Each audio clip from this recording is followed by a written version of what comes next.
See, dear students, in the previous lesson, what we saw was the lesson number 7, the social and political life. The name of the lesson was markets, market around us, right? So, in it, we have seen that there are shops around your houses.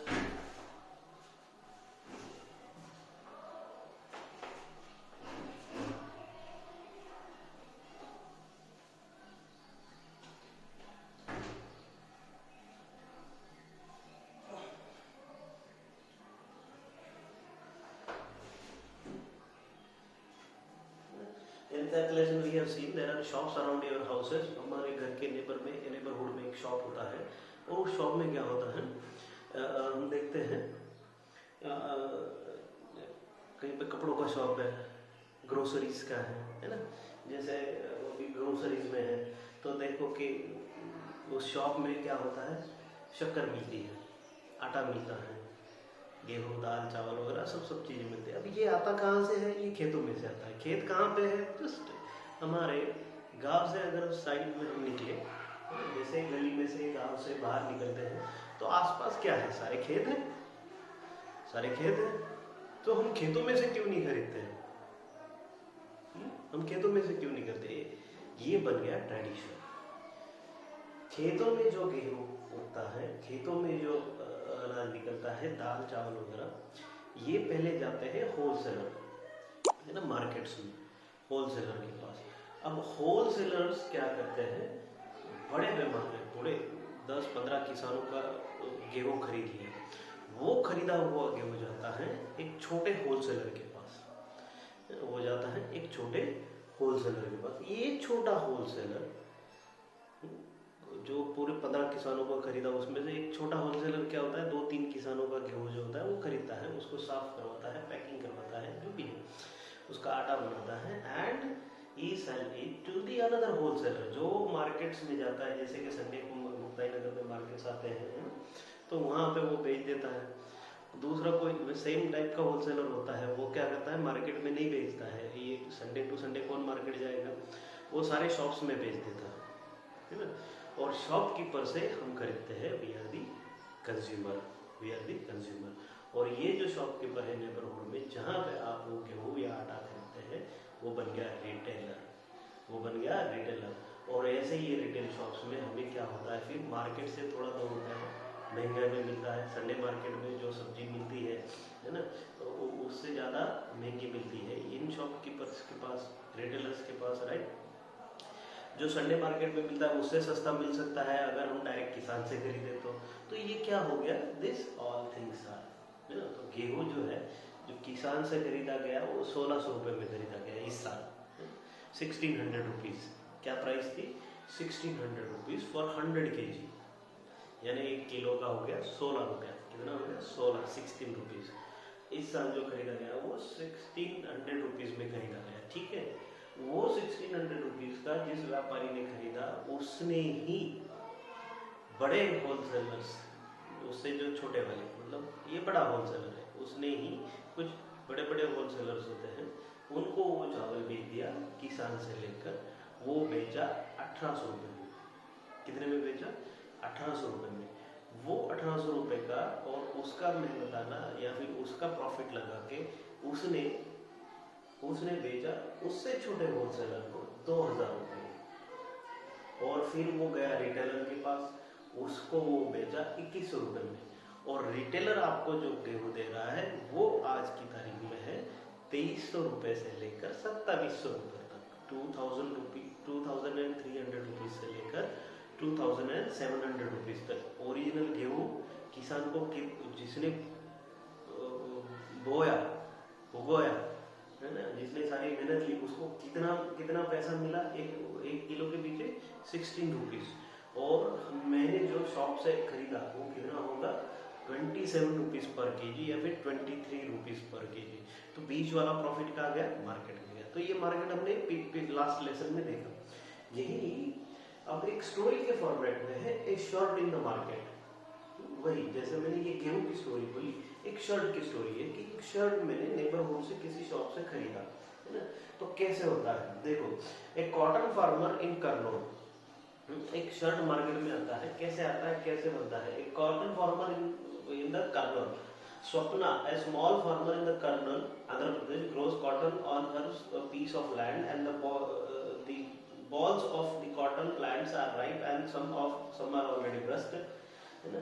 So she is busy in picking the cotton. Swapna ने अपने खेतों में cotton लगाया, cotton उगाया है, वो निकाला है। Once the cotton is collected, वो कर्नौल कॉटन मार्केट में उसको सेल आउट करना है, ठीक है। Swapna and her husband take the harvest and to the local trader जो है वहाँ पे उसको लेके गए वो। At the beginning of the cropping season, Swapna had borrowed 2,500 rupees from the trader at very high interest rate to buy the seeds. अब ये स्वप्ना ने वो लोकल ट्रेडर के पास क्यों गई बेचने, क्योंकि उससे उसने 2,500 रुपए लिए थे सीड्स खरीदने के लिए, कॉटन सीड्स खरीदने के लिए। अब वो इंटरेस्ट भी है, अब उसको वो इंटरेस्ट भी लेने वाला है और उसी को ये बेचेगी तो उसका जो लोन है और इंटरेस्ट है वो सब चुकता हो जाएगा। ऐसा होता है, ऐसा लोग फार्मर करते ज्यादातर। Now pesticides and cultivation, all these things, the local trader made Swapna agree to another conditions. He made her promise to sell all her cotton to him, right? Now cultivation of the cotton requires high level of input such fertilizers and pesticides, and farmers have to incur heavy expenses on account of this. Most often small farmers need to borrow money to meet their expenses. छोटे farmer जो होते हैं उनको money borrow करना पड़ता है, ये condition होती है। बड़े जो थोड़े बड़े फार्मर होते हैं उनको क्या हो जाता है, बैंक से लोन मिल जाता है तो उसका इंटरेस्ट रेट भी कम होता है, so they can repay the loan also. और जो पैसा उनको प्रोड्यूस में से मिलता है उसमें से वो लोन रीपे करके अपना प्रॉफिट भी अर्न कर सकते हैं। पर छोटे फार्मर के साथ ये दिक्कत हो जाती है, उनको बैंक लोन नहीं देता है, या फिर उनकी खेती बहुत छोटी होती है, या फिर उनको प्रोसेस नहीं पता होता है, और they are uneducated, and that is why उनका क्या हो जाता है, they borrow the money from the local traders और हाई इंटरेस्ट पे वो पैसा उठाते हैं और उसकी वजह से वो और भी गरीब होते जाते हैं। At the traders yard, two of his men weighing the bags of cotton at price of 1500 per quintal. अब 1500 रुपये क्विंटल से उन्होंने वो जो बैग था वो तोल लिया। And the cotton fetched 6,000 rupees. The trader deducted 3,000 for repayment of loan and interest and paid Swapna 3,000. अब उसने 6,000 का कॉटन हुआ, उसमें से 3,000 उसका लोन उसने इंटरेस्ट के साथ कट कर लिया और उसको सिर्फ और सिर्फ 3,000 रुपए दिए, 3,000 है ना, 3,000 रुपीज दिए। Swapna 3,000 only. The trader says cotton is selling cheap. There is a lot of cotton in the market. Swapna, I have toiled so hard for 4 months to grow this cotton. You can see how fine the clean and the cotton at this time. I had hoped to get much better price. अब 3 महीने 4 महीने काम करने के बाद अगर 3,000 रुपये कोई कमाता होगा 4 महीने में, महीने का 1,000 रुपया भी नहीं हुआ, है ना। तो 700-750 रुपये अगर महीना कोई कमाएगा तो कैसे घर चलाएगा। Trader, Amma, I am giving you a good price. Other traders are not even paying this much. You can check the Kannauр market if you don't believe me. Swapna, don't be angry. How can I doubt you? I had only hoped that we would earn enough from the cotton. Though Swapna knows that the cotton will sell for at least 1,800 per quintal, she doesn't argue further. The trader is powerful man in the village and farmers have to depend on him for loans, and not only for cultivation but also to meet other exigencies such as illness, okay, means emergencies. In emergency situation this trader only provide the money, so वो उसके साथ और क्यों करके कोई फायदा नहीं। 1,600 दे रहा है तो उसको लेना पड़ेगा, है ना। वो और क्यों करेगी तो क्या होगा, नेक्स्ट टाइम उसको लोन नहीं मिलेगा, पैसे बोरो नहीं कर सकेगी, इमरजेंसी आ गई तो कहाँ जाएंगे, ये होता है। And the cloth market of Erode, Erode place का नाम। Erode's bi-weekly cloth market in Tamil Nadu is one of largest cloth market in the world. A largest variety of cloth is sold in this market. कपड़ा यहाँ पे बेचा जाता है। Around the market are offices of clothes merchants who buy these clothes.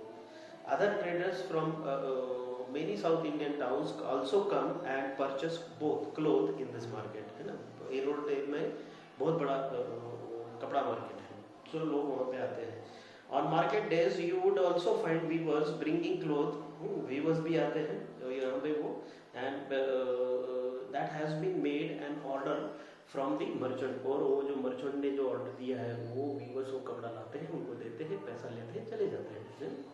So these merchants supply cloth on order to garment manufacturers and exporters around the country. और ये जो लोग हैं यहाँ के जो merchants हैं ये manufacturers को supply करते हैं. They purchase the yarn and give instructions to the weavers about the kind of cloth that is to be made. In the following example, we can see how this is done. Now see, अभी ये कैसे करते हैं, ये लोग के merchant कैसे काम करते हैं और क्या होता है. देखो, putting out system, weavers producing cloth at home. ये क्या करते हैं, weavers को देते हैं पहले. The merchant distributes work among the weavers based on the orders.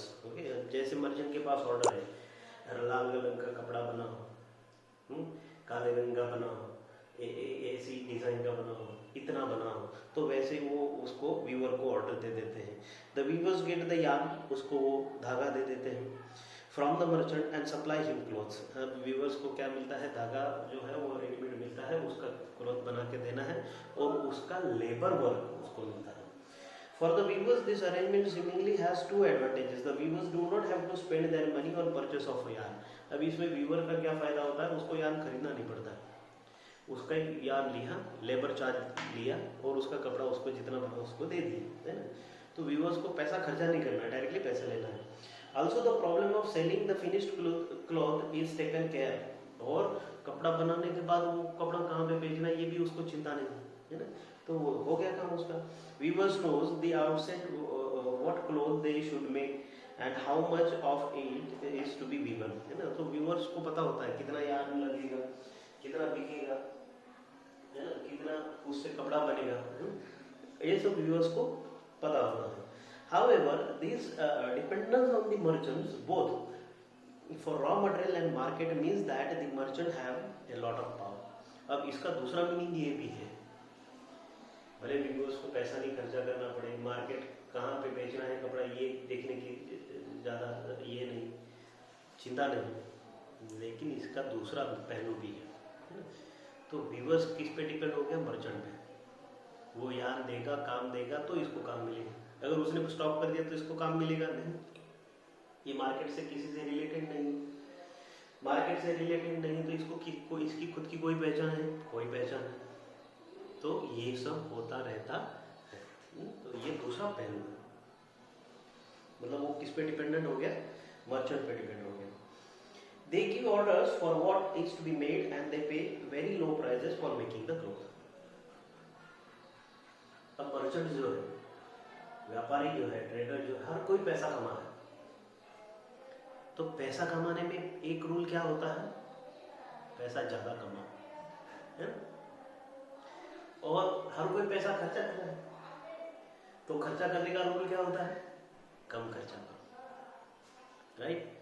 तो जहां से कमाना है, मतलब अगर मुझे कोई चीज किसी को बेचनी है तो मैं ज्यादा भाव में बेचूंगा, राइट. और किसी को पैसा देना है, कुछ खरीदना है तो मैं कम पैसे देने की कोशिश करूंगा. ये हर जगह होगा. तो मर्चेंट भी वीवर के साथ क्या करते हैं, उनको कम पैसा दे के काम करवाते हैं. The weavers have no way of knowing who they are making the clothes for. उनको पता ही नहीं होता है वो कपड़ा किसके लिए बना रहे हैं, एक्चुअली इसका खरीदार कौन है. तो डायरेक्ट अगर उससे मिल ले तो ठीक है ना, तो उसको दे सकते हैं ऑर्डर पर. ये इतना उनको नॉलेज नहीं है व्यूअर्स को. और at what price it will be sold, या फिर उनको ये पता नहीं कि इसकी क्या प्राइस लगानी चाहिए, इसलिए वो क्या करते हैं, मर्चेंट को भेज देते हैं, है ना. At the cloth market, the merchants sell the cloth to the garment factories in this way. The market works more in favor of the merchant. Weavers invest all their savings on or borrow money at high interest rates to buy looms. Each looms cost 20,000, as a small weavers with 2 looms has invest 40,000. The work on these looms cannot be done alone. The weaver and another adult members of the family work up to 12 hours a day to produce a cloth. For this work they earn about 3,500 per month. एक जो handloom होता है वो 20,000 का आता है, 2 handloom के 40,000 हो गए। एक इस पे 2 लोग काम करेंगे नहीं तो सारे घर के मेंबर काम करते हैं पूरा 12 आवर्स, तो महीने के 3,500 कमाते हैं। और ये इस लूम का ही उनको पहले पे करना पड़ेगा, तो उसका ही खर्चा निकालना कितना हो गया, मतलब लगभग उनको 8 महीने तो सिर्फ लूम का खर्चा निकालने के लिए काम करना पड़ेगा, और एक लूम का। The arrangement between the merchant and the weavers is an example of putting out the system, whereas the merchant supplies the raw material and the receiver receives the finished product. It is prevalent in the weaving industry in most regions of India. तो ये सब होता है, और इसके लिए government क्या करती है, फिर इनको लोन्स देती है ना, वीवर्स को लोन देती है लोन खरीदने के लिए, बैंक से कम इंटरेस्ट पे लोन मिलना, ट्रेडर्स का मनमानी कम हो, मर्चेंट्स की मनमानी कम हो, इसलिए गवर्नमेंट भी बहुत सारे योजनाएं सिस्टम्स निकालती रहती है ना। सो उसमें से एक है व्यूअर्स कोऑपरेटिव, उसकी इन्फॉर्मेशन दी गई है, वहाँ पे तुम पढ़ो जरूर।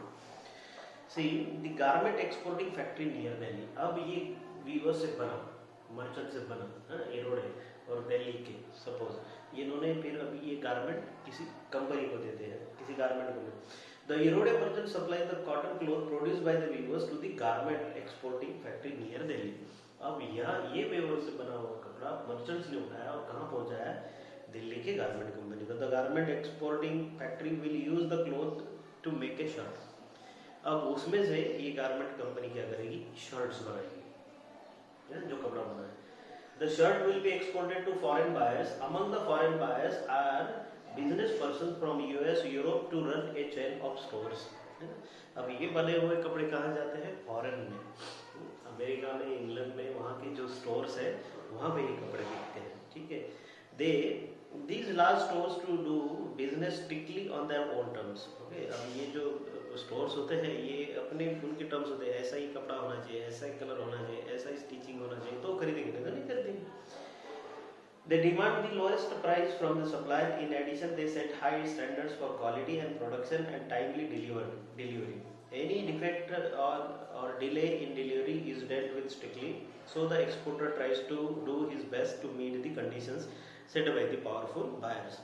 अब ये जो stores होते हैं इनको क्वालिटी बहुत अच्छी चाहिए, पैसा बहुत कम देंगे और बहुत कम समय पे सेट टाइम पे डिलीवरी होना चाहिए, डिफेक्ट भी नहीं होना चाहिए, है ना, उनकी अपनी कंडीशंस है। यही अगर मर्चेंट्स बना के रखने लग जाए और वो इनको सप्लाई नहीं करे तो ऐसा भी होता है, तो स्टोर्स क्या करता है, ठीक है जैसा आता है ले लो, है ना, भाव ये पहले होता था, अभी क्या हो रहा है, अभी सप्लायर भी बहुत होशियार हो गए, है ना। सप्लायर क्या कहते हैं, लेना है लो, नहीं दूसरे गारमेंट वाले हैं ना, दूसरा स्टोर वाला है, दूसरे स्टोर को भेज देंगे, ठीक है। तो फिर ये स्टोर को क्या करना पड़ता है, कहीं कम ज़्यादा बार्गेन करना पड़ता है, फिर चलो ये प्राइस नहीं, चलो हम ज़्यादा प्राइस दे देते हैं, ऐसा हो रहा है, ठीक। Now, faced with such pressure from the buyers, the garment exporting factories in turn try to cut cost. है ना, तो फिर गारमेंट फैक्ट्री क्या करती है, सस्ते में बेचती है। They get the maximum work out of the workers, the lowest possible wages. This way, they can maximize their own profit. Also, supply the garments and to the foreign buyers at cheap prices. अब इस garment वाले को कम price में उसको profit हो, इसके लिए ये स्टोर्स खरीदे भी, प्रॉफिट भी हो, इसके लिए क्या करना पड़ता है, फिर जो गारमेंट फैक्ट्रीज में काम करने वाले मजदूर होते हैं जो स्टिचिंग करते हैं, कटिंग करते हैं, इनको कम पैसे देंगे, है ना, और इनसे ज़्यादा काम करवा देंगे। तो एक दिन में ज़्यादा से ज़्यादा काम करवा लिया तो ऑटोमेटिकली एक दिन में अगर एक ही शर्ट एक आदमी ने बनाया और उसका लेबर चार्ज अगर 300 रुपीज़ है तो शर्ट का लेबर चार्ज 300 रुपीज़ हो गया। उसी आदमी से अगर एक दिन में 10 शर्ट बनवा लिए तो एक शर्ट का लेबर चार्ज हो गया सिर्फ 30 रुपया, राइट। तो इससे क्या हो जाएगा, लेबर चार्ज जो कॉस्ट है शर्ट की वो कम हो जाएगी। इस तरह से ये गारमेंट कंपनी ज़्यादा से ज़्यादा काम करवा लेती है, ज़्यादा से ज़्यादा प्रोडक्शन करवाती है और वेजेस कम देती है। The Impex garment factory has 70 workers. Most of them are women. Most of these workers are employed on temporary basis. Temporary होते हैं, कोई इनको permanent job नहीं होता है। This means that whenever the employee feels that the worker is not working or needed, वो उसको निकाल भी देते हैं। Workers wages are fixed according to their skill. अच्छा skill है तो रखेंगे, नहीं तो नहीं रखेंगे। The highest paid salary ₹3000 per month में 2011 की बात है, अभी 3000 में कोई काम नहीं करता है, ठीक है।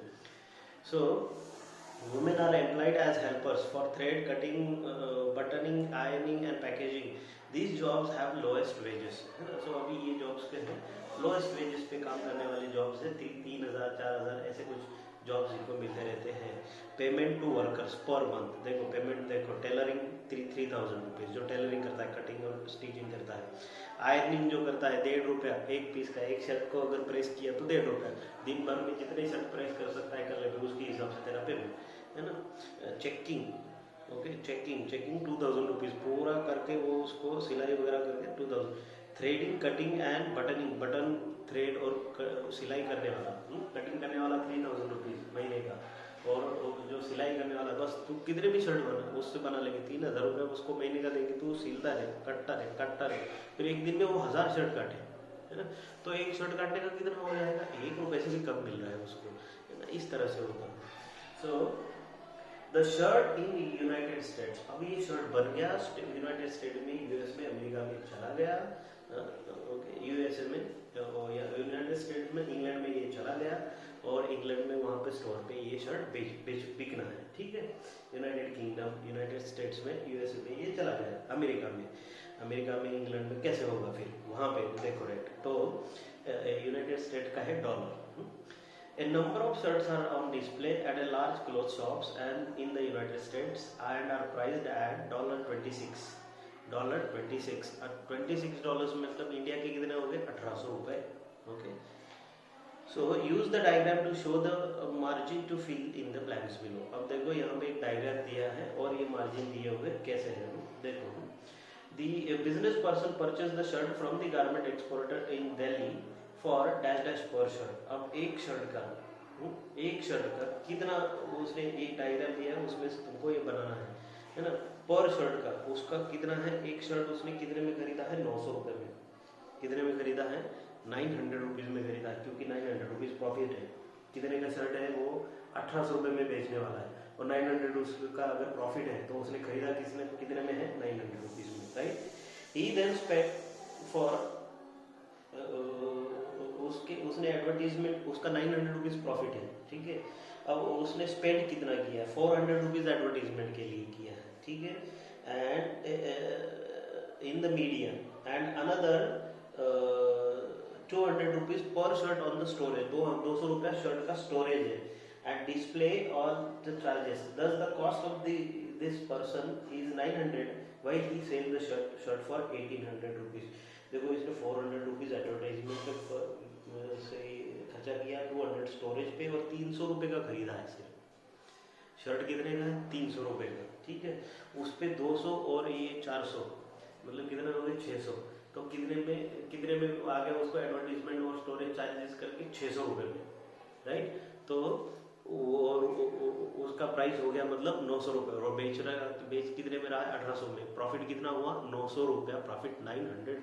जबकि बना बनाया शर्ट उसको आया है 300 रुपीज़ में, माय गॉड। और ये ऊपर का खर्चा एडवर्टीजमेंट, और ये अगर ना करे 200 रुपये स्टोर, मतलब आज आया आज ही बेच दिया, स्टोरेज पे करने का प्रॉब्लम ही नहीं, तो आज आया आज ही बेच दिया, तो ये 400 रे 200 600 रुपया और उसका प्रॉफिट बढ़ जाएगा, तो 1500 रुपया प्रॉफिट, 300 रुपये का शर्ट, 300 रुपीज़ का शर्ट, 1500 रुपये प्रॉफिट, 1500 रुपीज़ प्रॉफिट, सिर्फ किस लिए, वो एक दुकान डाल के बना है। तो सोचो ये 300 रुपये में जो किसान ने 4 महीने में ये कॉटन बनाया, उसको कितना कम मिला। अगर यही किसान वही कॉटन लेके वही शर्ट बना के अगर 1800 रुपये में बेचे तो उसको प्रॉफिट है, तो किसान को प्रॉफिट है। यही एडवर्टीजमेंट इंडस्ट्री वगैरह ये सब कट हो जाए और डायरेक्टली किसान ये ट्रेडर्स जो गारमेंट है उसको बनाने के लिए उन जगहों पे देता है, उसको अगर दे तो उसका प्रॉफिट बढ़ जाएगा, राइट। तो उसका प्रॉफिट बढ़ जाएगा, जितने मीडिएटर कम होंगे उतना प्रॉफिट बढ़ेगा, up to the final consumer को भी उसका प्रॉफिट होगा, और जो प्रोड्यूसर है, फार्मर है, उसको भी उसका प्रॉफिट होगा। So mediators has to be removed. Now who are the gainers in the market, तो मार्केट में कमाता कौन है, कौन पैसा कमाता है। A chain of markets links producer cotton to buyer and the supply in the market. अब सबसे ज्यादा फार्मर से लेकर बीच में मार्केट की चेन और कंज्यूमर, इनके बीच में क्या है, buying and selling takes place at every step in the chain. Buying और सेलिंग होती रहती है पूरे चेन में। And let us recall who were the people who were involved in this process of buying and selling. Okay, did they gain as much as, अच्छा सबसे ज्यादा किसको मिला, जो रिटेलर है, स्टोर कीपर है, उसको मिला, है ना, सबसे ज्यादा फायदा।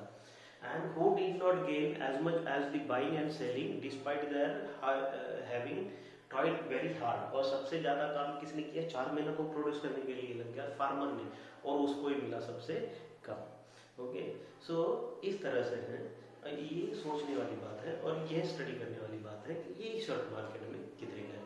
तो एक शर्ट है ना मार्केट में, अभी ये मेरा टी शर्ट है 1100 रुपीज का है, ठीक है, 1100 रुपीज का है। अब इस टी शर्ट का वजन कितना है, 900 ग्राम्स है, 700 to 900 600 ग्राम्स है, आधा किलो की थोड़ा सा ऊपर है, ठीक है। अब ये आधा किलो के ऊपर जो बनाने के लिए कॉटन लगा है ना, कॉटन लगा वो बहुत ज्यादा है, आधा किलो का शर्ट बनाने के लिए, है ना, जो कॉटन लगता है वो बहुत ज़्यादा लगता है, फिर उसमें से वो थ्रेडिंग बनने में वो पतला हो जाता है, ऐसा ऐसा। तो आधा किलो का शर्ट बनाने के लिए कॉटन लग गया होगा 10 किलो, सपोज 8 से 10 किलो, है ना, और कॉटन पर क्विंटल यानी 100 kg कितने का गया, 1600 रुपये का। स्वप्ना ने भेजा 100 kg 1600 रुपये का, यानी 16 रुपीज के जी, कितना 16 रुपीज के जी। तो देखो 10 किलो अगर कॉटन इसमें लगा होगा बनने में तो कितना हो गया, 16 रुपये के जी के हिसाब से 160 रुपीज, कितना लगा 160 रुपीज। चलो 200 पकड़ लो, फिर चलो आज की तारीख में फार्मर को 200 रुपीज मिले। तो एक शर्ट का जितना कॉटन बनाने को फार्मर को मिला 200 रुपया, जिसको उगाने के लिए उसको लगा 4 महीना। और उसके बाद के जो लोग हैं, वीवर्स है, ट्रेडर्स है, जो भी है, सबसे आसान काम है रिटेलर का, जिसने खरीदा 1 महीना 1.5 महीना रखा और बेच दिया, है ना, तो उसने फाइनल चार्ज ली 1100 रुपये। कितना फर्क हो गया, 200 से लेकर 1100 रुपये, 900 रुपीज। तो ये 900 रुपीज जो है ये मार्केट में से आया, मार्केट में गया, मेरा 900 रुपीज कहाँ गया, मार्केट में गया, फार्मर को नहीं गया, फार्मर को सिर्फ 200 रुपीज गया, है ना। तो फार्मर को सिर्फ 200 रुपीज गया और मार्केट में कितना गया, 900 रुपीज गया। तो ये है मार्केट का स्टेप ऑफ सिस्टम, और इसमें सबसे कम कमाता है फार्मर। इसको कैसे कम कर सकते हैं, फिर जो इंटरलिंक्स है, मार्केट लिंक्स है, इसको कम करके प्रॉफिट जो है फार्मर का बढ़ा सकते हैं, है ना। तो ये चीजें है मार्केट एंड इक्वालिटी। अब मार्केट में इक्वालिटी बिल्कुल नहीं, पहली चीज तो मार्केट में बिल्कुल इक्वालिटी नहीं है, कोई कम कमाता है कोई ज्यादा कमाता है, बिल्कुल नहीं, ठीक है। The foreign business person made huge profit in the market. Compared to this, the garment exporter made only moderate profit. On the other hand, the earnings and the workers of the garment export factory are barely enough to cover their day-to-day needs. Similarly, we saw the small cotton farmer and weaver at Erode put a long hours to hard work, but they did not get a fair price in the market for what they produce. The merchants or traders are somewhere in between. तो किसने कमाया, merchants और traders, है ना, जो owners है, ना labour कमा पाया, ना वर्कर कमा पाया, ना फार्मर कमा पाया, राइट। तो ये ट्रेडर्स और मर्चेंट जो है इन्होंने इस पे प्रॉफिट कमाया, और लास्ट में रिटेलर ने, ठीक है। सो the merchants or the traders are somewhere in between compared to the weavers. They have earned more, but it is still much less than the exporter. Thus, not everyone gains equality in the market. बिल्कुल नहीं, equality बिल्कुल नहीं है। Democracy is also about getting a fair wage in the market, whether it is Kanta or Swapna. If the families don't earn enough, how would they think of themselves as equal to others? है ना, लोग इसीलिए लोगों की कमाई भी अलग अलग है ना। कोई दिन भर काम करता है, पूरा दिन भर काम करता है और फिर महीने में वो कमाता है 4,000 रुपया, और उसके ऊपर के जो साहब होते हैं वो दिन भर बैठते हैं, है ना, उनके वो सिर्फ क्या करते हैं, सुपरवाइजिंग करते हैं, इसको ये काम बोलना है, उसको वो काम बोलना, वो महीने कमाता है 1,00,000 रुपया। तो अलग अलग है। On one hand, the market offers people opportunities for work to be able to sell things that they grow or produce. It could be the farmer selling cotton or the weaver producing cloth. On the other hand, it is usually the rich and the powerful people. Powerful than that they get the maximum earning from the market. These are the people who have money and own the factories, the large shops, large land holdings, etc. है ना, तो ये merchants जो होते हैं ये पैसे कमाते हैं, जबकि poor depends on the rich and powerful people, right. और गरीब लोग जो है वो रिच और पावरफुल पीपल पे डिपेंड होते हैं, right. They have no depend for, they have to depend for loans, for raw material and for marketing of their goods, for everything, है ना। तो इसीलिए क्या करती है गवर्नमेंट, ये लोन्स जो होती है इसकी योजनाएं लाती है, फार्मर्स को देती है ना। उसके बाद में जो एक्सीडेंटल डैमेजेस है इसके लिए फार्मर्स का प्रोड्यूस का बीमा भी कराया जाता है, इंश्योरेंस, है ना। तो ये सारी स्कीमें गवर्नमेंट जो निकालती है ये फार्मर्स को लेना बहुत जरूरी है। यानी कि अगर फार्मर को रीच होना है तो पहली चीज he must be educated. Farmer जो भी खेती करे बहुत एजुकेटेड होना चाहिए, पढ़ा लिखा होना चाहिए, ताकि उसको कोई चीट न करे और उसको पता हो कि बैंक में कौन से कैसे उसको लोन ले सकता है और ट्रेडर से लोन लेने की ज़रूरत ना हो। अपना प्रोड्यूस कहाँ बेचे, इसी ट्रेडर को बेचे, किसी और ट्रेडर को बेचे। इसलिए पढ़ा लिखा फार्मर होना बहुत ज़रूरी है ना। तो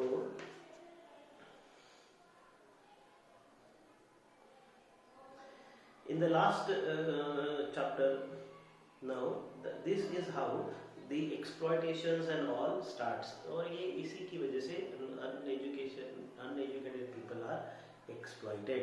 इसीलिए क्या होना चाहिए, एजुकेशन बहुत ज़रूरी है।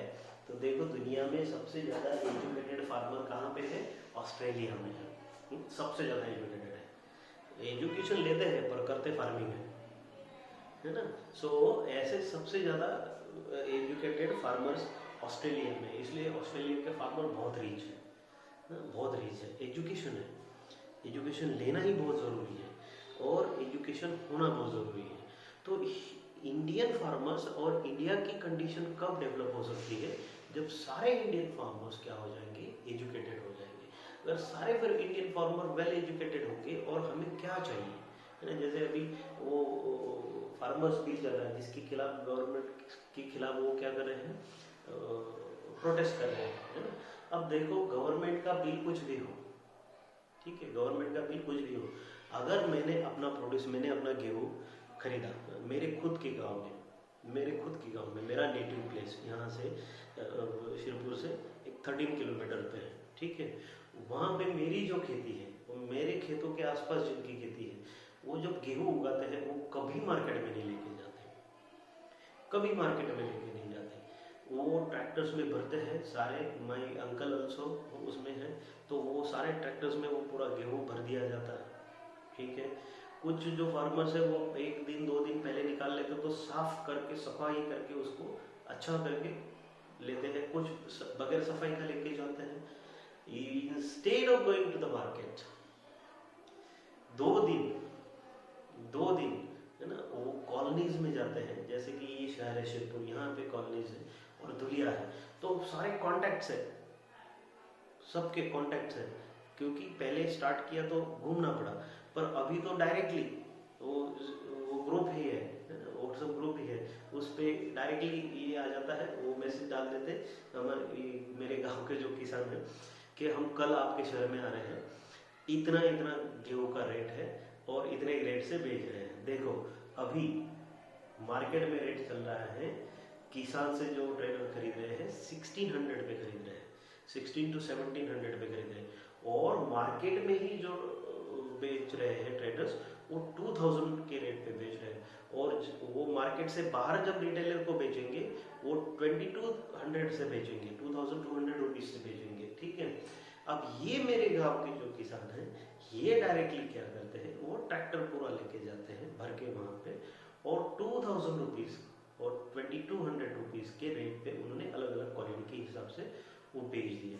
तो उसमें क्या हुआ, जाने आने का जो खर्चा था वो पर केजी नॉट मोर देन 50 पैसा, यानी 16 रुपये 50 पैसे उनका पकड़ के चलो कि यहाँ पे अगर वो आते तो 16 पे बेचते, ये जाने आने का खर्चा भी उसमें गया, 50 पैसा 1 रुपया जो भी है वो गया।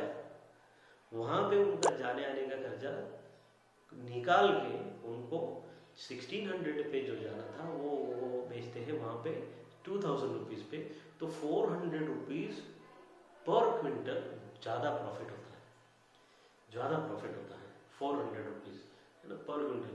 और एक ट्रैक्टर मतलब क्या होते हैं, कम से कम 50 से 100, 50 से 60-70 की क्विंटल के आसपास वो सैक डाल के लेके जाते हैं, तो प्रॉफिट बढ़ गया, प्रॉफिट बढ़ गया, मार्केट में जाने की ज़रूरत नहीं, कैश प्राइस पैसा मिला है ना, कैश प्राइस। वहाँ पे लोग आते हैं पूरी कॉलोनी, जैसे ही वो मैसेज आता है पूरी कॉलोनी वो आते हैं, और लगभग कभी कभी तो 2 घंटे में भी वो खाली करके आ जाते हैं बेच के इमीडिएटली। ज़रूरत ही नहीं मार्केट में जाओ, नंबर लगाओ, ट्रेडर को पूछो कि कितना देगा क्या देगा, कोई नहीं। आज मार्केट में जो रेट चल रहा है और जो कंज्यूमर को रेट चल रहा है, दोनों का मिडिल सेंटर वो निकाल लेते हैं कि रिटेलर के प्राइस में शॉप में क्या रेट चल रहा है, ये रेट चल रहा है, हम ये रेट से बेच देंगे, उससे 100 रुपये सस्ता, और मार्केट में जो रेट चल रहा है उससे 200-300 रुपया ज़्यादा। तो जो कंज्यूमर है, लेने वाला है, मेरे जैसा कोई अगर कॉलोनी में रहने वाला है जिसका खेत नहीं, उसको गेहूँ खरीदना है ना, तो वो जब रिटेलर की शॉप पे जाएगा तो उसको 2300 रुपीज़ में वो मिलना है, राइट, 2300 रुपीज़ में वो मिलना है 100 kg, राइट, यानी 23 रुपीज़ किलो में। तो ये इन्होंने 2000 रुपये में बेचा, तो उसका 300 रुपये का फायदा, और इनको 1600 रुपीज़ मार्केट से मिलना था, तो 2000 में बेचने से 400 रुपये का इनका फायदा। सो 700 रुपीज़ ये टोटल जो ट्रेडर्स कमाने वाले थे, ये प्रॉफिट किसको मिल गया, 400 रुपीज़ फार्मर को मिल गया, 300 रुपीज़ कंज्यूमर को मिल गया, राइट। तो ये चीज़ें मार्केट में है, ये मार्केट में लिंकिंग जो है, इनको अगर कट कर देंगे तो ये प्रॉफिट बढ़ सकता है ना। तो ये बिल के अगेंस्ट हम गवर्नमेंट के खिलाफ ये करेंगे वगैरह वगैरह वगैरह नहीं। इसीलिए हिंदुस्तान में, इंडिया में बहुत पहले से महात्मा गांधी ने सपना देखा था, है ना, महात्मा गांधी ने सपना देखा था बहुत पहले, ग्राम जो थे, विलेजेस जो थे, सेल्फ डिपेंडेंट थे, है ना। सो अभी वक्त क्या है, सेल्फ डिपेंडेंसी का आने वाला है। जैसे कि अभी बॉम्बे में रह रहे थे, पुणे में सब गाँव आ गए, सब गाँव आ गए, अच्छे से अच्छा एजुकेशन गांव में मिलेगा, है ना, बॉम्बे पुणे में नहीं मिलेगा, ठीक है। तो सारे गांव आ गए, बॉम्बे पुणे में भी जो टीचर्स जाते हैं, मेरे जैसे टीचर्स यहाँ से वहाँ जाते हैं, है ना। अच्छा जो टीचर होता है वो विलेज से निकलता है, गाँव में जा रहा है, ठीक, वहाँ पे बॉम्बे में जा रहा है। अब वही कोरोना की वजह से यहाँ पे आ गया, तो वो यहाँ पे जॉब देखेगा, यहाँ पे अच्छा एजुकेशन होगा, वहाँ पे एजुकेशन की हो जाएगी कमी। तो धीरे धीरे आगे चल के क्या होने वाले हैं, विलेजेस ही सेल्फ डिपेंडेंट होने वाले हैं, ठीक है। तो सोचो क्या ज़रूरी है, एजुकेशन सबसे पहली चीज़ है, एजुकेट होना, सुसंस्कृत होना, सारी चीज़ों का नॉलेज है, सोचने की तरीके बदले, एजुकेटेड तरीका हो सोचने का। ऐसा नहीं कि ये मुझे पता है तो इसको एजुकेशन कहते, नहीं, ये कैसे होता है ये पता होना एजुकेशन है, राइट। सोचने का हमारा तरीका बदले, रहने का तरीका बदले, ठीक है, तो उसे कहेंगे एजुकेटेड पर्सन। तो हमें एजुकेट होना बहुत ज़रूरी है, so we can develop our own market, ठीक है। तो हम मार्केट में रह सकते हैं। तो इंडिया को, हिंदुस्तान को अगर सबसे अच्छी कंट्री बननी है तो सबसे ज़रूरी है education. Okay dear student, good day, good bye. Your lesson number 8 is finished, only lesson number 9 is remaining, that we'll see in the next video. Okay.